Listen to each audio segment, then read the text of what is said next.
सर्दी ने धीरे धीरे सुखपुर गांव को अपनी चपेट में लेना शुरू कर दिया। सुबह कोहरा इतना घना होता कि सामने कुछ भी देख पाना मुश्किल था। सूर्य की किरणें बादलों और कोहरे से छनकर मुश्किल से जमीन तक पहुंचती थीं। गांव के लोग ठंड से बचने के लिए अपने घरों में आग जलाते, लेकिन हर किसी के पास यह सुविधा नहीं थी। गांव में रामू काका जैसे कई बुजुर्ग और मजदूर थे, जिनके पास न तो पर्याप्त कपड़े थे और न ही आग जलाने के लिए लकड़ी। लेकिन ठंड केवल गरीबों पर ही नहीं, बल्कि पशुओं और बच्चों पर भी कहर बनकर टूटी थी। छोटे से सुखपुर गांव में हर तबके के लोग रहते थे। अमीरों के पक्के घर और गरीबों की झोपड़ियां एक बड़ा फर्क दिखाते थे। लेकिन ठंड, जो समान रूप से सब पर वार करती थी, अब गांव में एक नई चुनौती लेकर आई थी। गांव में कुछ प्रमुख परिवार थे। श्यामलाल सबसे अमीर किसान था। उसके पास पक्की हवेली थी, कई नौकर चाकर थे और उसके खेतों में आधुनिक साधन थे। वह गांव का पंच भी था, लेकिन अपनी संपत्ति और आराम में इतना डूबा रहता कि दूसरों की समस्याओं पर ध्यान नहीं देता। रामू काका, जिनकी हालत सबसे खराब थी, गांव में सबके प्रिय थे। वे हर किसी को अपने अनुभवों से सिखाते थे। लेकिन अब उनकी झोपड़ी में ठंड ने जीवन के लिए खतरा पैदा कर दिया था। रघु, एक गरीब मजदूर, अपने परिवार के साथ किसी तरह अपना गुजारा कर रहा था। उसकी पत्नी जानकी और 2 छोटे बच्चे ठंड में कांपते हुए रातें बिताते थे। गांव की चौपाल पर हर सुबह गांव के लोग इकट्ठा होते और ठंड पर चर्चा करते। हरिया ने बोला, भाई, इस बार ठंड ने तो हड्डियों तक को जमा दिया है। हमारे पास आग जलाने के लिए लकड़ी भी नहीं है। हाँ, और मेरे घर में बच्चे हर रात ठंड से कांपते हैं। लेकिन क्या करें, यह मौसम तो हमारी जान लेगा। रामू काका, जो हमेशा गांव वालों को हिम्मत देते थे, अब खुद एक कठिन परिस्थिति में थे। अगर ये ठंड और बढ़ी तो इस बार शायद मेरी कहानी भी खत्म हो जाएगी। श्यामलाल, जो अब तक अपनी संपत्ति और सुख सुविधा में मस्त था, अचानक अपनी पत्नी रीमा की बातों से प्रभावित होने लगा। तुम्हें पता है रामू काका और रघु जैसे लोग इस ठंड में कैसे जी रहे हैं? उनके पास न खाना है, न आग जलाने का सामान। अगर हम उनकी मदद नहीं करेंगे तो क्या भगवान हमें माफ करेगा? लेकिन रीमा, मैं अकेला क्या क्या कर सकता हूँ? गांव के बाकी लोग क्यों नहीं मदद करते? तुम गांव के मुखिया हो। अगर तुम पहल करोगे तो बाकी लोग भी तुम्हारा साथ देंगे। यह मत भूलो कि जो ताकतवर होते हैं उनकी जिम्मेदारी भी बड़ी होती है। श्याम रीमा की बात सुनकर सोच में पड़ गया। उसे एहसास हुआ कि यह केवल ठंड से बचने का मामला नहीं है, बल्कि इंसानियत का भी सवाल है। रामू काका ने ठंड से बचने के लिए जंगल से लकड़ी लाने का फैसला किया। उनकी उम्र और कमजोर शरीर के बावजूद उनके पास कोई और विकल्प नहीं था। जंगल में घुसते ही ठंड और कोहरा और ज्यादा तीखा हो गया। रामू काका ने सूखी लकड़ियां इकट्ठा करनी शुरू की। अचानक उनका पैर एक पत्थर पर फिसल गया और वह गड्ढे में गिर गए। रामू काका चिल्लाते हुए, कोई है, मदद करो। गनीमत थी रघु, जो अपने जानवरों के लिए चारा काटने आया था, वहां से गुजर रहा था। काका, आप यहाँ क्या कर रहे हैं? आपकी हालत तो बहुत खराब लग रही है। चलिए, मैं आपको घर छोड़ देता हूँ। रघु ने रामू काका को सहारा दिया और उनके घर तक पहुंचाया। रास्ते में उसने यह तय कर लिया कि गांव वालों को इस बारे में बताना होगा। रघु ने अगले दिन चौपाल पर गांव वालों को बुलाया। उसने रामू काका की स्थिति और बाकी गरीब परिवारों की परेशानियों के बारे में सबको बताया।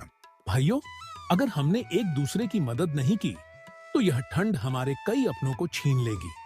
हम सबको मिलकर एक कदम उठाना होगा।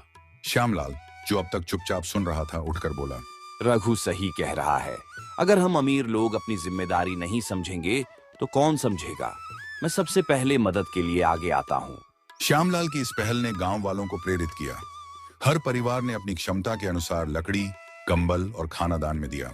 श्यामलाल ने अपनी बैलगाड़ी में सामान भरा और सबसे पहले रामू काका के घर पहुंचा। काका, यह आपके लिए है।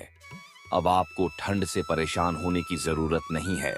रामू काका की आंखों में आंसू आ गए और बोला, बेटा, भगवान ने तुम्हें हमारे लिए भेजा है। मैं तुम्हारा यह एहसान कभी नहीं भूलूंगा। इसके बाद श्यामलाल ने रघु और बाकी गांव वालों के साथ मिलकर हर जरूरतमंद के घर मदद पहुंचाई।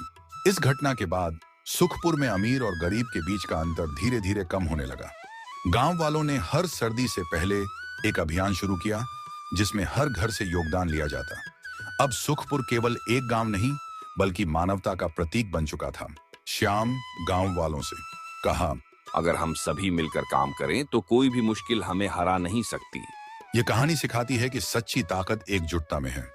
जब हम अपने साधनों का उपयोग दूसरों की मदद के लिए करते हैं तो हम न केवल उनकी बल्कि अपनी आत्मा की भी रक्षा करते हैं।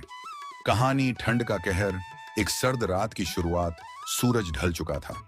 गांव के हर कोने में ठंड अपने चरम पर थी। ठंडी हवाएं ऐसे चल रही थीं जैसे चाकू की धार से शरीर को काट रही हों। रामू, एक गरीब मजदूर, अपने छोटे से कच्चे घर में बैठा था। उसके पास एक फटी चादर थी जो ठंड रोकने में असमर्थ थी। उसकी पत्नी सुमन और बेटी मुन्नी आग के पास सिकुड़ कर बैठी थीं, लेकिन आग की लकड़ियां अब खत्म हो चुकी थीं। रामू की चिंता। रामू ठंड से कांपते हुए बोला, सुमन, ये ठंड इस बार बहुत जानलेवा है। मैंने पूरे दिन मजदूरी की, पर जो पैसे मिले उनसे सिर्फ आटा और थोड़ा सा तेल ही खरीद पाया। लकड़ी और रजाई कहां से लाऊं? सुमन ने ठिठुरते हुए जवाब दिया। रामू, हमारे पास पहले से ही कुछ नहीं था। अब तो ऐसा लगता है जैसे भगवान भी हमसे रूठ गए हैं। मुन्नी की हालत देखो, वो कांप रही है। मुन्नी, जो 10 साल की थी, अपनी मां की गोद में बैठी थी। उसने कांपते हुए कहा, माँ, मुझे बहुत ठंड लग रही है, क्या हम आग जला सकते हैं? सुमन ने उसे ढांपने की कोशिश करते हुए कहा, बेटी, थोड़ा सब्र कर। तुम्हारे पिता कुछ लकड़ियां लाने की कोशिश करेंगे। लाला जी के पास उम्मीद। रामू ने सोचा कि शायद पड़ोस के लाला जी से मदद मिल सकती है। लाला जी गांव के सबसे अमीर आदमी थे और उनके घर में हमेशा रजाइयों का ढेर लगा रहता था। रामू ने कहा, सुमन, मैं लाला जी से कुछ मदद मांगने जाता हूँ। शायद वो हमें कोई पुरानी रजाई दे दें। हाँ रामू, उनसे जाकर बात करो। बच्ची की जान बचाना जरूरी है। रामू लाला जी के घर पहुंचा। दरवाजे पर खड़े होकर उसने आवाज लगाई, लाला जी, क्या मैं अंदर आ सकता हूँ? लाला जी, जो आग के पास बैठकर चाय पी रहे थे, बोले, आओ रामू, क्या चाहिए? रामू ने सिर झुकाते हुए कहा, लाला जी, मेरे घर में ठंड से बुरा हाल है। हमारे पास कोई रजाई नहीं है। आपकी पुरानी रजाइयों में से एक अगर हमें मिल जाए तो हमारी जान बच जाएगी। रामू, मैं कोई दानी नहीं हूं। ये रजाइयां मेरे लिए हैं, मुफ्त में किसी को नहीं देता। अगर रजाई चाहिए तो पैसे लेकर आओ। लाला जी, अगर पैसे होते तो मैं आपसे मांगने क्यों आता? मेरे बच्चे ठंड से मर जाएंगे, दया कीजिए। रामू, दुनिया में हर किसी को अपने लिए लड़ना पड़ता है। अगर कुछ चाहिए तो मेहनत करो। अब यहां से जाओ, मुझे तंग मत करो। रामू खाली हाथ घर लौट आया। रास्ते में उसने देखा कि हर कोई अपने अपने घर में आग जलाकर बैठा था, लेकिन किसी के चेहरे पर कोई सहानुभूति नहीं थी। उसने सोचा, क्या हम गरीबों के लिए इस समाज में कोई जगह नहीं है? क्या हमारी तकलीफ किसी को दिखाई नहीं देती? जब रामू घर पहुंचा तो उसने देखा कि मुन्नी की हालत और खराब हो चुकी थी। दिन सुमन ने कहा, रामू, कुछ नहीं मिला? नहीं सुमन, इस दुनिया में गरीब के लिए कोई जगह नहीं है। अगर हमारी मुन्नी को कुछ हो गया तो मैं खुद को कभी माफ नहीं कर पाऊंगी। माँ, मुझे बहुत ठंड लग रही है, मुझे सोने दो। रामू और सुमन ने उसे ढांपने की कोशिश की, लेकिन ठंड इतनी तीव्र थी कि उनके प्रयास नाकाफी थे। रामू ने आखिरी कोशिश के तौर पर बाहर जाकर सूखी टहनियां इकट्ठा की और आग जलाने की कोशिश की। आग कुछ देर जली, लेकिन ठंड इतनी तेज थी कि वो भी बुझ गई। रामू ने आकाश की ओर देखा और कहा, हे भगवान, अगर गरीबों की मदद नहीं कर सकते तो उन्हें ऐसी सजा क्यों देते हो? सुबह का सूरज उगा, लेकिन रामू की रात ठंड और दर्द में बीती। गांव में किसी ने उनकी हालत नहीं देखी।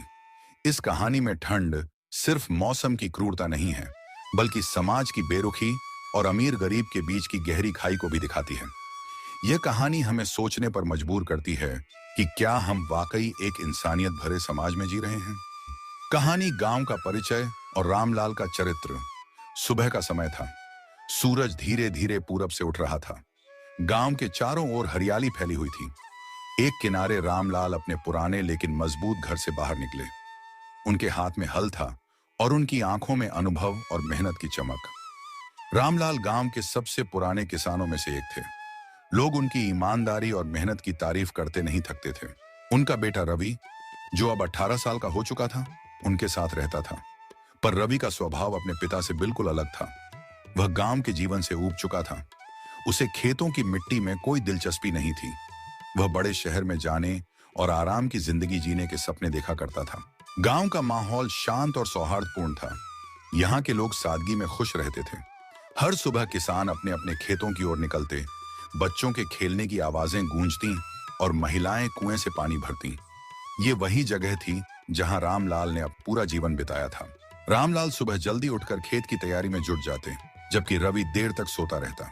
बेटा रवि, सूरज सिर पर आ गया, उठ जा। बाबा, अभी थोड़ी देर और सोने दो। सुबह सुबह इतनी मेहनत कौन करता है? रामलाल ने गहरी सांस ली और सोचा, यह लड़का समझेगा कैसे कि मेहनत का क्या महत्व है। रवि का सपना था कि वह शहर में जाकर बड़ी नौकरी करे और गाड़ी कोठी में आराम से रहे। उसे खेतों का काम बेकार लगता था। उसने अपने पिता से कहा था, बाबा, ये खेती बाड़ी छोड़िए, शहर में काम करेंगे तो ज्यादा पैसे कमाएंगे। रामलाल ने हंसते हुए जवाब दिया था, पैसे कमाने से ज्यादा जरूरी है आत्मसंतोष बेटा, वह केवल मेहनत से आता है। एक दिन जब रवि फिर से अपनी शहरी जिंदगी के सपने बता रहा था, रामलाल ने गंभीरता से कहा, तू सोचता है शहर में सब आराम से रहते हैं, वहां भी मेहनत करनी पड़ती है, पर फर्क यह है कि यहाँ अपनी मिट्टी है, अपनी जड़ें हैं, वहां ये सब नहीं मिलेगा। लेकिन बाबा, यहाँ हमें कुछ खास मिलता भी कहाँ है। हमेशा मेहनत करो और बदले में बस गुजारा हो पाता है। रवि ने तर्क दिया। तुझे यह मिट्टी बेकार लगती है, पर यही हमारी असली दौलत है। अच्छा, कल तू मेरे साथ खेत पर चल, मैं तुझे कुछ सिखाऊंगा। ठीक है बाबा, पर अगर मुझे यह सब पसंद नहीं आया तो आप मेरी बात मानिएगा। रामलाल ने सिर हिलाया। वह जानता था कि रवि को सबक सिखाने का सही समय आ गया है। अगली सुबह सूरज की पहली किरणें आकाश में फैलीं। रामलाल पहले ही उठकर तैयार हो गए थे, लेकिन रवि अभी भी बिस्तर में लिपटा हुआ था। रवि, उठ जा बेटा, खेत पर चलना है, मेहनत का पहला दिन है तेरा। बाबा, इतनी सुबह क्या खेत कहीं भाग रहा है? रवि ने करवट बदलते हुए कहा। रामलाल ने मुस्कुराते हुए कहा, हाँ, अगर तू सोता रहेगा तो तेरे सपने जरूर भाग जाएंगे। रवि अनमने ढंग से उठा और आलस के साथ तैयार हुआ। वह अपने पिता के साथ खेत की ओर चला। खेत पहुंचते ही उसने देखा कि चारों ओर हलचल थी। किसान अपने बैलों के साथ खेतों में काम कर रहे थे। किसी के चेहरे पर शिकन नहीं थी, सिर्फ मेहनत की चमक थी। रामलाल ने रवि को हल पकड़ने को कहा। बेटा, आज तू ये हल चलाएगा, देख खेत को कैसे तैयार करते हैं। बाबा, ये काम तो बहुत भारी है, मेरे हाथ दर्द करने लगेंगे। बेटा, दर्द मेहनत का साथी है, पर जब तेरा काम पूरा होगा तो जो संतोष मिलेगा वह सब दर्द भुला देगा। रवि ने हल पकड़ा, लेकिन उसे संभाल पाना आसान नहीं था। कुछ ही देर में उसका सारा जोश ठंडा पड़ गया। बाबा, ये मुझसे नहीं होगा, ये तो बड़ा मुश्किल काम है। पहले दिन सबको ऐसा ही लगता है, तू हार मत मान, धीरे धीरे सीख जाएगा। काम के कुछ घंटे बाद रवि पूरी तरह थक चुका था। उसके हाथों में छाले पड़ने लगे थे। वह गुस्से में हल जमीन पर फेंकते हुए बोला, बाबा, ये काम इंसान के बस का नहीं है, आप लोग कैसे कर लेते हो? हम यह इसीलिए कर पाते हैं क्योंकि हमें अपनी जिम्मेदारी और मेहनत का महत्व पता है। बेटा, तू सोचता है कि शहर में सब आसान है, पर वहां भी ऐसा ही संघर्ष करना पड़ेगा। फर्क बस ये है कि वहां तेरे पास अपनी धरती नहीं होगी। रवि चुप हो गया। उसने सोचा, शायद बाबा सही कह रहे हैं, लेकिन यह सब समझने में बहुत समय लगेगा। चल, आज का काम यहीं खत्म करते हैं, पर याद रखना, मेहनत का असली फल धीरे धीरे मिलता है। तू इसे महसूस करना सीख। अगली सुबह रामलाल ने रवि को अपने पास बुलाया। रवि, तुझे एक कहानी सुनानी है, शायद इससे तुझे कुछ समझ आए। कहानी? बाबा, मैं बच्चा नहीं हूँ। रवि ने हंसते हुए कहा, यह कहानी बच्चों के लिए नहीं, समझदार लोगों के लिए है। रामलाल ने गंभीर होकर कहा। रवि उत्सुक हो गया और कहानी सुनने लगा। रामलाल ने शुरू किया। बहुत समय पहले की बात है, एक किसान का बेटा भी तेरी तरह मेहनत से भागता था।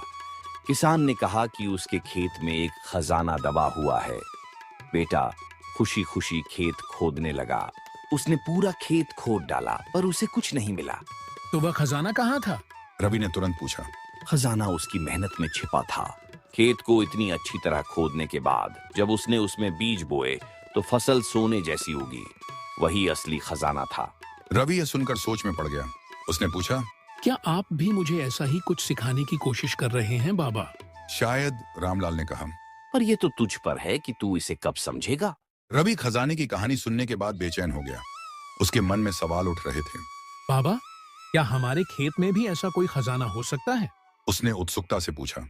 रामलाल ने मुस्कुराते हुए जवाब दिया, खजाना तो हर खेत में होता है, बस उसे ढूंढने की नजर चाहिए। अगर तुझे खजाना चाहिए तो मेहनत करनी पड़ेगी। रवि ने अपने मन में सोचा। शायद बाबा मुझे खजाने तक पहुंचाने का तरीका बता रहे हैं। अगर मैं मेहनत करूं तो शायद मुझे भी कोई बड़ा इनाम मिल सकता है। उसने हिम्मत जुटाकर कहा। ठीक है बाबा, मैं तैयार हूं। आप बताइए मुझे क्या करना होगा। रामलाल ने उसकी आंखों में उत्सुकता देखी और बोले, सब्र और मेहनत के बिना खजाना नहीं मिलता। आज से खेत की जिम्मेदारी तेरी है। पूरा खेत तैयार करना होगा, फिर हम देखेंगे कि तुझे क्या मिलता है। रवि का खेत खोदने का पहला दिन। अगली सुबह रवि जल्दी उठ गया। यह पहली बार था जब वह अपने मन से काम करने के लिए तैयार हुआ। रामलाल उसे खेत पर लेकर बोले, देख बेटा, ये पूरा खेत तेरा है। आज से तू इसे अपने खजाने के लिए तैयार करेगा। सबसे पहले इसे पूरी तरह से खोदना होगा। सोच, जैसे तू खजाने की तलाश में खुदाई कर रहा है। रवि ने सिर हिलाया और काम शुरू कर दिया। शुरुआत में उसे मजा आया। वह सोच रहा था, शायद मुझे किसी पुराने समय का खजाना मिल जाए। लेकिन जैसे जैसे समय बीतता गया, थकान ने उसे घेर लिया। बाबा, ये काम तो कभी खत्म ही नहीं होगा। ये बहुत मुश्किल है। रवि ने शिकायत की। रामलाल ने शांतिपूर्वक कहा, सपने हमेशा मेहनत मांगते हैं। अगर खजाना चाहिए तो तुझे इसे पूरा करना ही होगा। रवि ने अपने पिता की बात मानी और काम जारी रखा। पूरे दिन में उसने खेत का आधा हिस्सा खोद दिया। जब वह घर लौटा तो उसके हाथों में छाले पड़ चुके थे, लेकिन उसके मन में अब भी खजाने की उम्मीद थी। अगले दिन रवि का शरीर दर्द से भर गया। वह अपने बिस्तर से उठ भी नहीं पा रहा था। बाबा, मैं आज खेत नहीं जा सकता। मेरे हाथ पैर जवाब दे रहे हैं। बेटा, आराम तो हर कोई चाहता है, पर असली जीत वही है जो दर्द को सहकर आगे बढ़े। खजाना तेरे इंतजार में है, लेकिन यह तुझ पर है कि तू उसे पाने की हिम्मत रखता है या नहीं। रवि कुछ देर सोचता रहा और फिर अपने दर्द को नजरअंदाज करते हुए उठ खड़ा हुआ। ठीक है बाबा, मैं जाऊंगा, लेकिन यह खजाना सच में मिलना चाहिए। उस दिन रवि ने और भी मेहनत की। धीरे धीरे उसका आलस्य और शिकायतें कम होने लगी। वह हर दिन खेत पर जाने लगा और अपनी मेहनत से संतोष महसूस करने लगा। एक हफ्ते की मेहनत के बाद रवि ने पूरा खेत खोद डाला। उसने मिट्टी को इतने अच्छे से तैयार किया कि रामलाल भी खुश हो गए। देख बेटा, तेरी मेहनत का पहला कदम पूरा हो गया।